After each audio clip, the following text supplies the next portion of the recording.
Welcome to Jesus Changes Everything, a daily podcast dedicated to providing a fresh look at the ancient and glorious truth that Jesus not only reigns, but is busy about the business of bringing all things under subjection, that celebrates the wonder and the glory that he has been given all authority in heaven and on earth.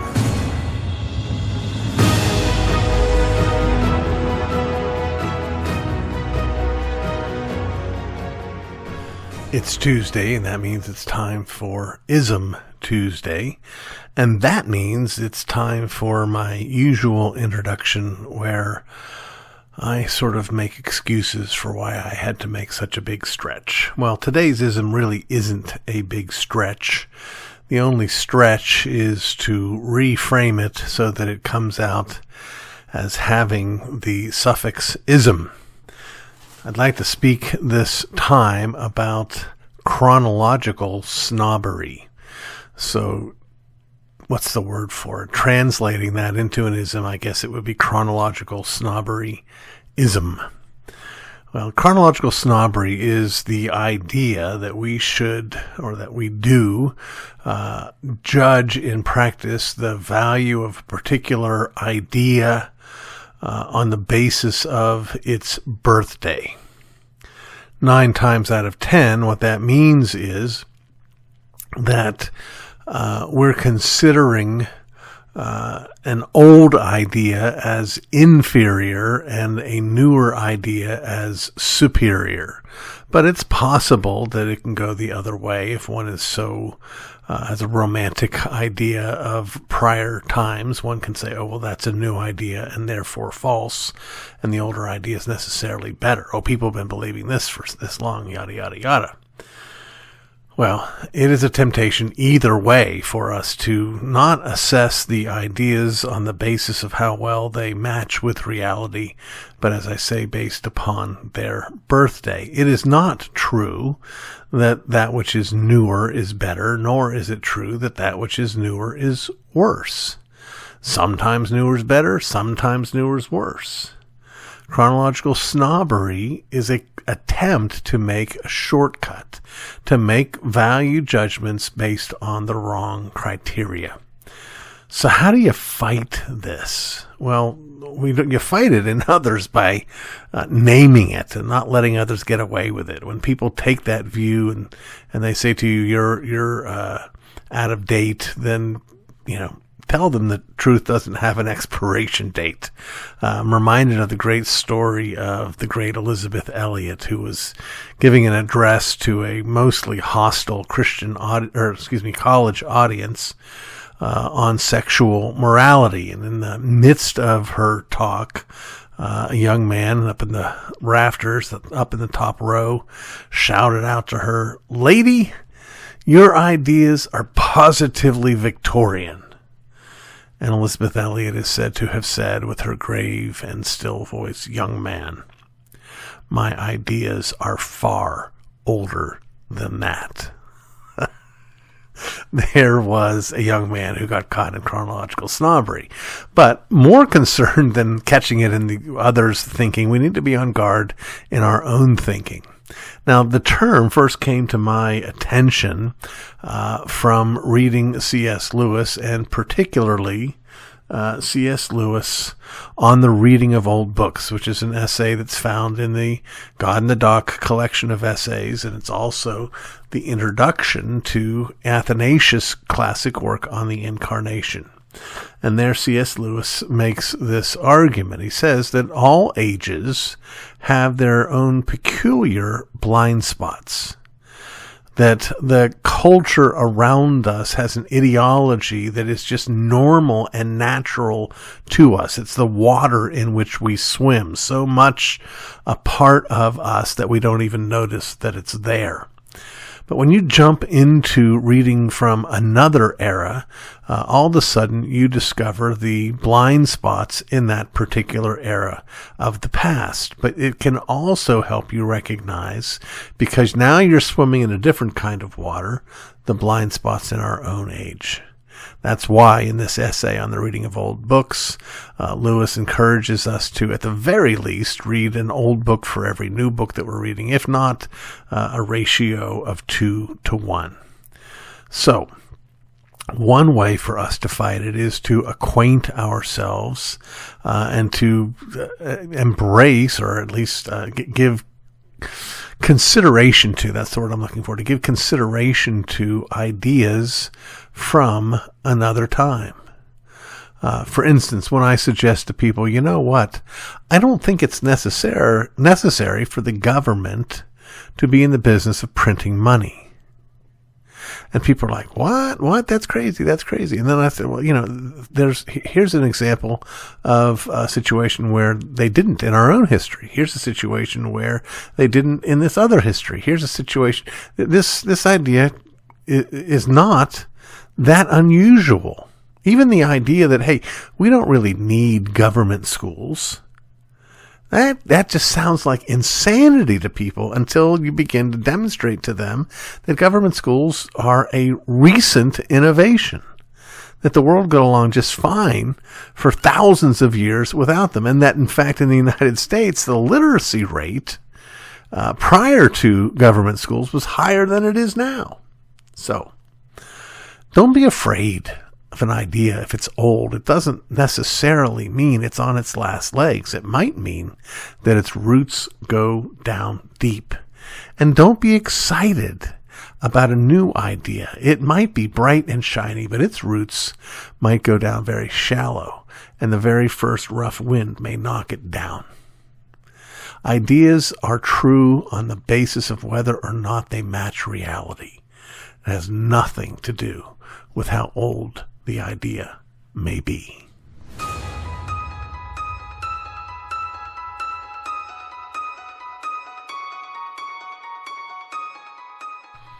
We come now to question 68 from the Westminster Shorter Catechism. Last week we looked at question 67, which asked what is the sixth commandment. 68 asks what is required in the sixth commandment. The answer is, the sixth commandment requires all lawful endeavors to preserve our own life and the life of others. One of the things I love about this answer is it gets directly to, if you will, what would be sins of omission if they were not done. We tend to think of anything as a thou shalt not, as touching on what we would call a sin of commission. If you don't know that distinction, omission and commission, a sin of commission is a sin where you do that which is forbidden. A sin of omission is when you fail to do that which is required. But the reality is, if not always, at least almost always, every law has its concomitant opposite in the other field. That is, everything that God commands you to do that you don't do, you are failing to do something you're supposed to do, and you're doing something you're not supposed to do. In the same way, one need not do the active work of committing unjust killing to break this commandment. One can find themselves, again, in a sin of omission by failing all lawful endeavors to preserve our own life and the life of others. To put it another way, the commandment is not just about not taking life, it is about preserving life. An active participation. Anything that is lawful needs to be done to preserve our own life and the life of others. Well, what does that include? Well, I would argue to some degree it includes being a good steward of our bodies. And I say that knowing that I'm overweight. The good news is, for those of you keeping track, I've lost 9 pounds in the last week and a half, and counting on weight loss and diet change to get me out of the diabetic range as well. Prayers are appreciated there. So that's certainly part of it. But there's more to it as well. There is a duty in terms of loving our neighbor to preserve life. Let's take the Good Samaritan, for instance. When he is walking down that road and he comes across this victim who's been beaten and bloodied, he is in submission to the sixth commandment when he dresses those wounds and puts the man on his donkey and takes him to the inn and makes sure that he's taken care of and has all of his needs met. That's part of what we do. We have that obligation.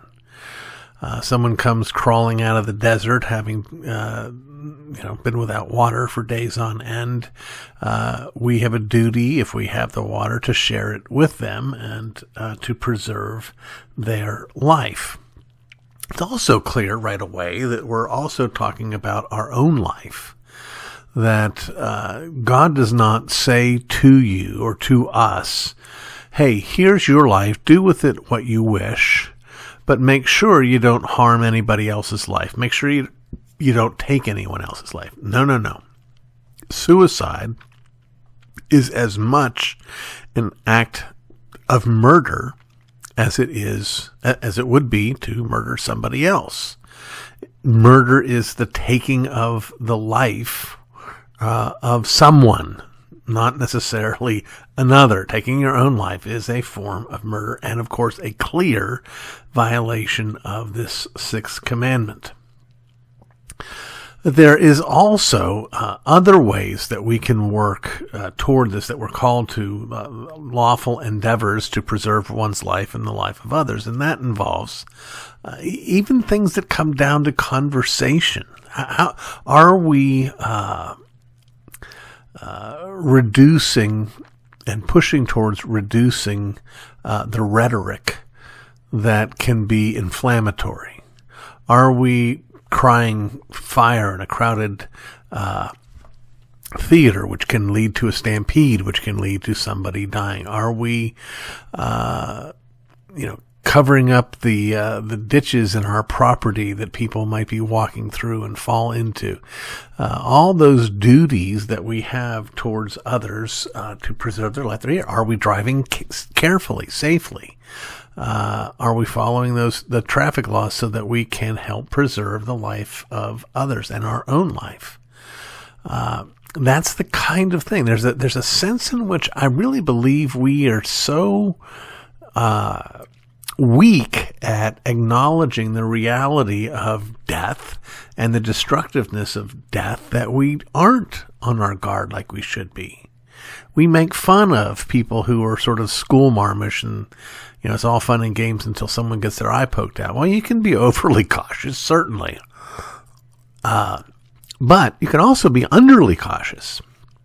And we have a call to be cautious, especially with respect to our own lives and with respect to the lives of others. Think about that. It's so easy when you come across the sixth commandment to think, okay, this is one I don't have to sweat. Well, we're going to see even more next week, that we have plenty to sweat in the sixth commandment. But this is one of the places where it begins that we're so prone to overlook. We have a duty to work for the preservation of our own life and the life of others. That doesn't mean necessarily, please understand, friends, that we can just speculate wildly. If we don't do this, then that could happen, that could happen, that could happen. At the end, somebody dies, and therefore we need to do this wrong thing. That's why that word lawful is there. Lawful endeavors. All lawful endeavors. We'll come back and look more at the sixth commandment next week.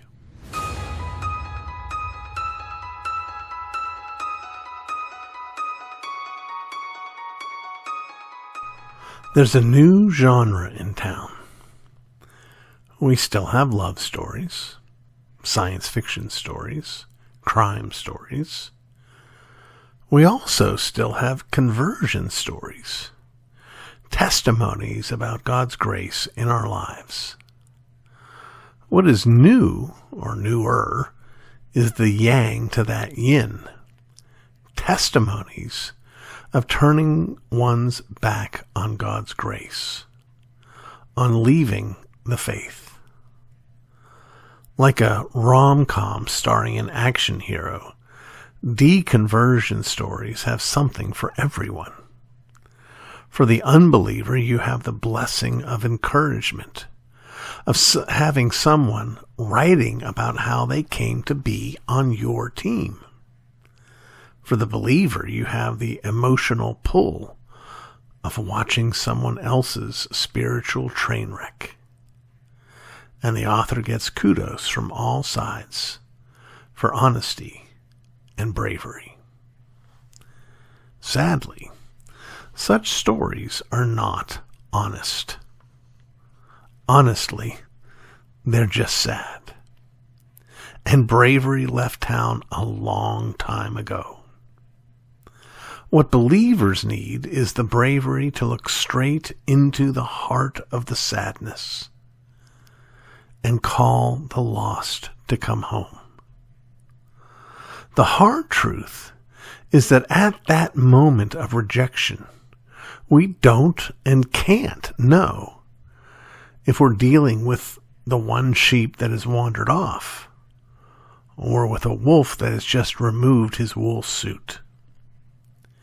Either way, our calling is to repent, believe the gospel, and to call such deconverts to repent and believe the gospel. What we don't repent for is what we're usually accused of. Usually, deconversion stories include tales of mean-spirited judgers who have the heart of Scrooge and the sexual ethic of Queen Victoria.